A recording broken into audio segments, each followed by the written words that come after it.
ওকে দাদা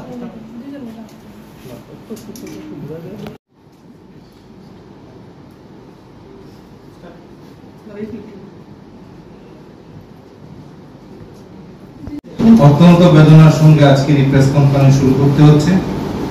আমাদের সকলের প্রিয় দুলাল দা সদা হাস্যমুখ আমাদের মধ্যে আর নেই।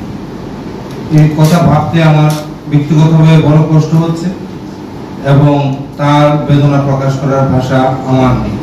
আমি প্রদেশ বিজেপির তরফ থেকে আমাদের প্রিয় দুলাল দার প্রয়াণে শোক জ্ঞাপন করছি এবং শোক সন্তপ্ত পরিবারের প্রতি সমবেদনা জানাচ্ছি। আজকের এই প্রেস কনফারেন্সে মূল বিষয় বিস্তারিত তুলে ধরবেন প্রদেশ বিজেপির মুখ্য প্রবক্তা শ্রী সুব্রত চক্রবর্তী মহোদয়। আমি ত্রিপুরা প্রদেশ বিজেপির পক্ষ থেকে আমাদের রাজ্যের বরিষ্ঠ সাংবাদিক, অত্যন্ত সরল মনের মানুষ দুলাল চক্রবর্তী মহোদয় গতকাল যার আকস্মিক প্রয়াণ ঘটেছে তার স্মৃতির প্রতি গভীর শ্রদ্ধা নিবেদন করছি এবং তার শোক সন্তপ্ত পরিবার পরিজনদের প্রতি সমবেদনা জ্ঞাপন করছি। রাজ্যের সংবাদপত্রের ইতিহাসে দুলাল চক্রবর্তী একটি স্মরণীয় নাম হয়ে থাকবে।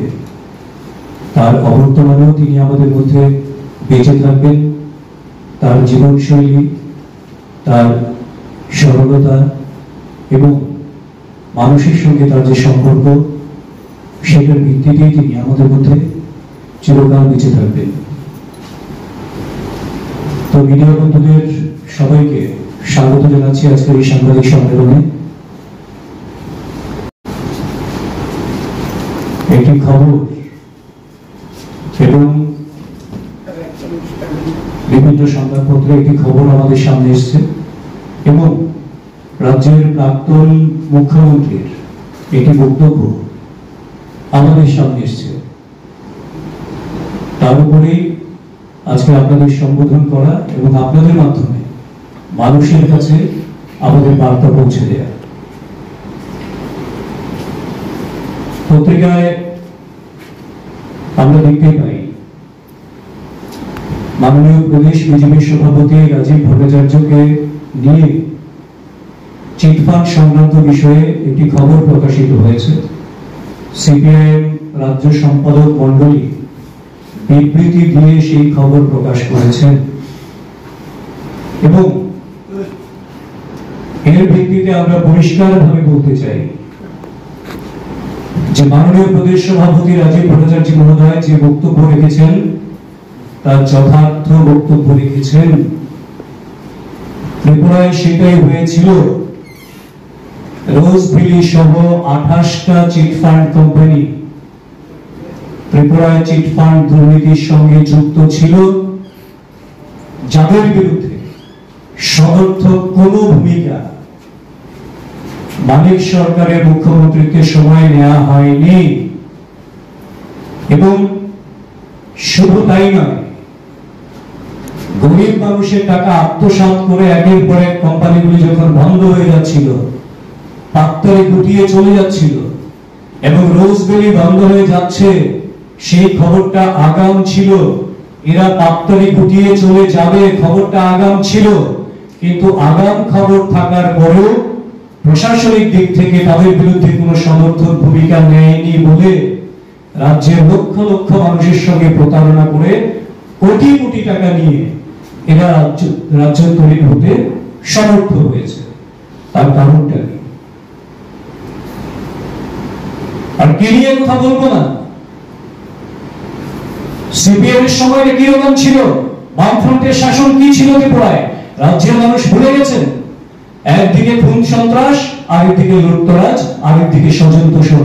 এই তিনটি পিলারের উপর ভিত্তি করে সিপিএম এর শাসন ক্ষমতা ছিল। আমরা সবাই অবগত আছি রাজ্যের প্রায় প্রত্যেকটা ব্লকে হাজার হাজার কোটি টাকার কেলেঙ্কারি হয়েছে। ব্লক কেলেঙ্কারি থেকে, আদা কেলেঙ্কারি থেকে, চাকরি কেলেঙ্কারি থেকে, রেগা কেলেঙ্কারি থেকে কোন কেলেঙ্কারিটা বাদ গেছে সেই সময়?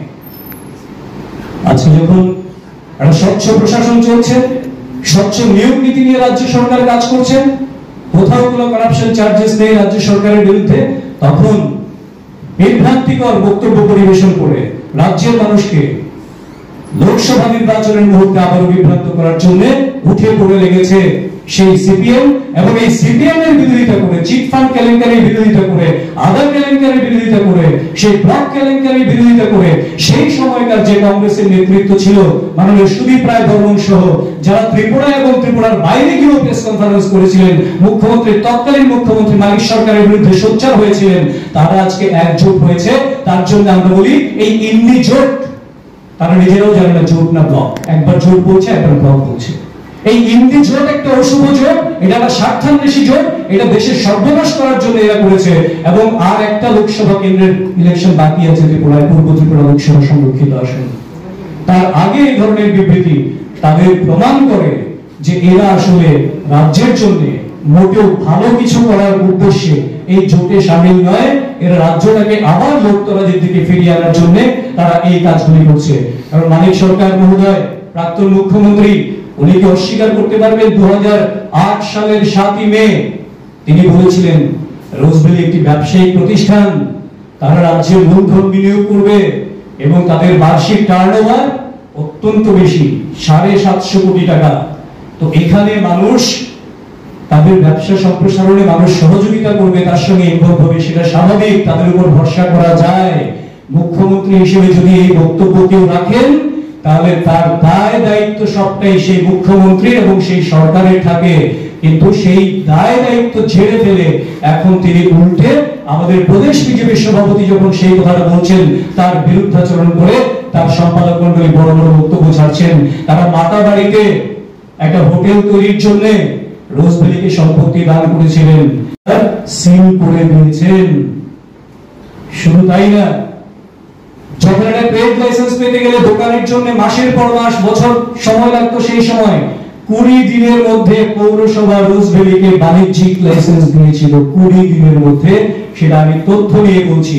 আর তারা বলছেন সিবিআই কোনো ব্যবস্থা নেয়নি, আমরা সিবিআই সাহায্য চেয়েছিলাম। সিবিআই তার নিজের মতন করে কাজ করছেন। আপনাদের প্রাক্তন মন্ত্রী বিজিতা নাথকে জিজ্ঞাসাবাদ করেছেন, গৌতম দাসকে জিজ্ঞাসাবাদ করেছেন এবং সংশ্লিষ্ট আরো অনেককে সিবিআই তার জিজ্ঞাসাবাদ করে গেছেন। তার পরবর্তী যা হওয়ার তাই হবে। সিবিআই এর কাজ সিবিআই করবে, সেখানে ভারতীয় জনতা পার্টি বা কোনো সরকার ইন্টারফেয়ার করে না। সিবিআই একটা স্বায়ত্তশাসিত প্রতিষ্ঠান। আপনাদের মাধ্যমে বলতে চাই, রাজ্যের মাননীয় মুখ্যমন্ত্রী, প্রাক্তন মুখ্যমন্ত্রী মানিক সরকার মহোদয়, ইদানিংকালে সঙ্গে জিতেন চৌধুরী মহোদয়, ইদানিংকালে বিভিন্ন জায়গায় ঘুরে ঘুরে কি বলছেন, 3টে কথাকে কোট করেছেন এরা। আসলে এরা স্ক্রিপ্টের বাইরে কোনো কথা বলতে পারেন না, এদের নিজস্ব কোনো কথা হয় না। কাজ নাই, খাদ্য নাই, সন্তান বিক্রি, কোত্থেকে আজগুবি গল্পগুলি বলছেন জিজ্ঞেস করতে চাই।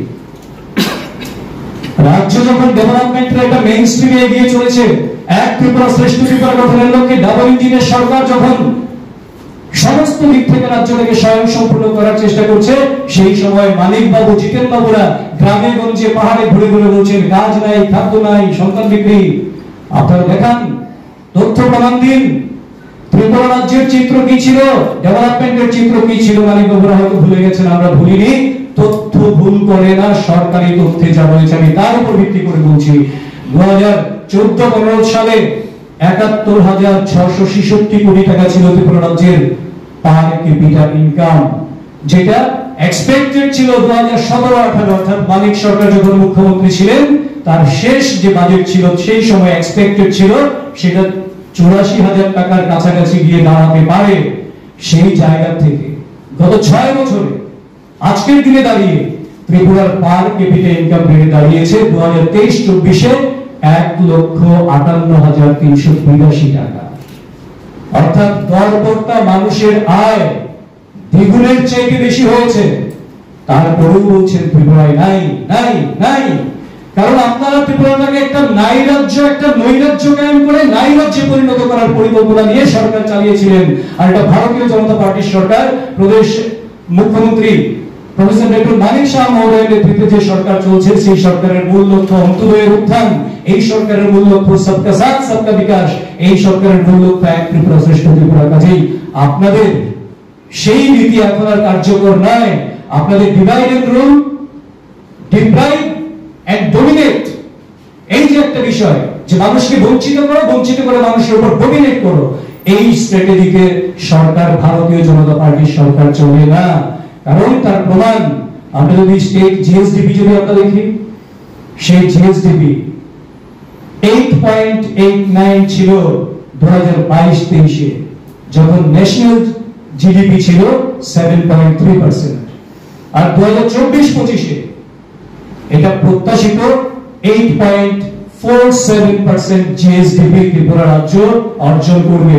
আপনাদের সময়ের কথা যদি বলি, ত্রিপুরা রাজ্যের বাজেট কত ছিল? 25 বছর টানা, তার আগে 10 বছর, মাঝখানে 5 বছর জোট, কংগ্রেস জোট।